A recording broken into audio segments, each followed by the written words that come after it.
મારું નામ Bhagwanbhai Solanki, chairman go green foundation. જે ચોક્કસથી ગુજરાતના ખ્યાતનામ સાહિત્યકાર એટલે રાજભા ગઢવી જેઓએ 2023માં ગીર પૂર્વ વિભાગના ડીસીએફ પાસે આ પ્રકારની ત્યાંના નેસમાં ફરી ઝૂંપડા બાંધી અને પોતાના માલઢોર સાથે રહેવા માટેની પરવાનગી માંગેલી હતી. એ સમયે ત્યાંના ડીસીએફએ ચોક્કસ કારણો કે જે વ્યાજબી કારણોસર 2023માં એ ઝૂંપડા બાંધવા માટે અભિપ્રાય નકાર્યો હતો. જ્યારે વર્તમાનમાં 2026માં વર્તમાનના ગીર પૂર્વના ડીસીએફ દ્વારા આ જ પ્રકારે તેમને લીલા પાણી નેસમાં પોતાના ઝૂંપડા બાંધી અને તેમના માલઢોર સાથે ત્યાં રહેવાની પરવાનગી આપી છે. આ બાબતે ચોક્કસથી સવાલો ઊભા થાય કે 2 વર્ષ પહેલાં જે ડીસીએફ જે અવલ અધિકારી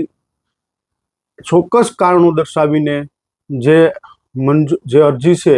એનો અભિપ્રાય ન આપતા હોય અને 2026માં એ જ અરજી ઉપર ફરીથી અભિપ્રાય આપવામાં આવે ત્યારે સવાલો ઊભા થાય છે વન વિભાગની કામગીરી ઉપર. અને ખાસ તો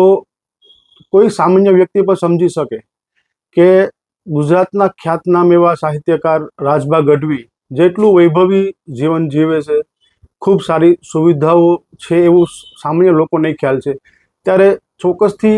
આપણે વિચારવું જોઈએ કે રાજભા છે એ હવે ગીરના નેસની અંદર જઈ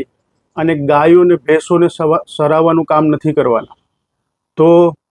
આમાં જે આ અભિપ્રાય થયો છે અને વર્તમાનમાં જે આ બાબત આવી છે તે ખરેખર ગીરના સંવર્ધન માટે અને ગીરના વન્ય પ્રાણીઓ માટે ખૂબ દુઃખદ છે. આ મુજબ પરમિશનો મળતી રહેશે તો આવનાર સમયની અંદર ગીરની અંદર ફરીથી ઘણા બધા પ્રશ્નો ઉપસ્થિત થશે. એટલે જે હાલમાં ગીર પૂર્વના અધિકારી દ્વારા જે અભિપ્રાય આપવામાં આવ્યો છે તે બાબતે અવલ અધિકારીઓએ વિચારવું જોઈએ અને આ બાબતે અમારી માંગણી છે કે આ પ્રકારની મંજૂરીઓ આપવી ન જોઈએ અને ચોક્કસ એવા કેસમાં ન આપવી જોઈએ કે જે માલધારીઓ બહાર જઈ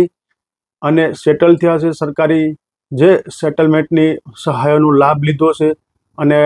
બહાર જઈ અન્યત્ર જઈ અને પોતે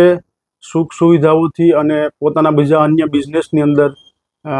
આગળ વધ્યા છે તેવા વ્યક્તિઓને તો આ બાબતે ખાસથી અધિકારીઓએ આ બાબતની ધ્યાન રાખવું જોઈએ.